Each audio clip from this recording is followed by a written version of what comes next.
The fate of the 47 county governments now lies with Attorney General Kihara Kariuki, who is expected to give an advisory opinion on how much money should be advanced to counties before the resolution of the dispute over the division of revenue bill. Already, workers in several counties are on strike, protesting salary delays attributed to the failure by the bicameral parliament to agree on the shareable revenue to the 47 counties. Chemutai Goin now reports.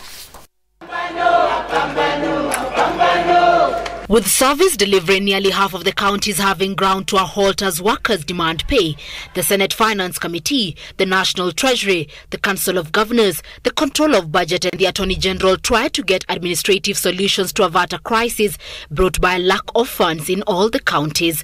I'm of the view that in the interim we go with 310. Let counties access 50% of this based on understanding that we are all going to enter into an agreement.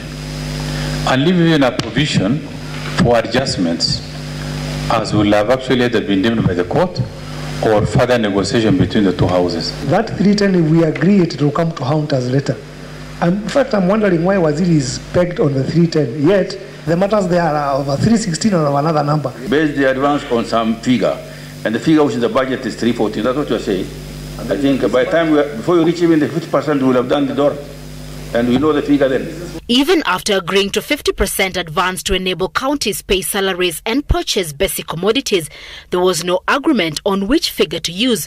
310 billion as proposed by the National Treasury, or 314 billion, which was the allocation of the 2018-2019 financial year. The Attorney General now expects to within the next 48 hours clear the air on the matter to facilitate disbursement. The basis should be 314 because there is already an existing formula that already takes care of all that thing, so that we don't have people who are sitting earning salary and doing nothing. Why should workers not receive their salaries? Because there's an argument about division of revenue. Nothing illegal will have happened if salaries of workers are paid.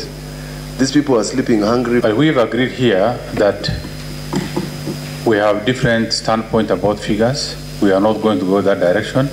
Our role is just to facilitate counties, whether it's 3 months, whether it's 4 months, so that counties can start operating. Already there are proposed amendments to the Public Finance Management Act to ensure that counties are allowed to access 50% of the proposed shareable revenue if there is a stalemate on the division of revenue bill. Focus will be on the advisory opinion of the Attorney General on how much counties can get in the interim, and on Thursday's session at the Supreme Court where the DOR matter will come up for mention.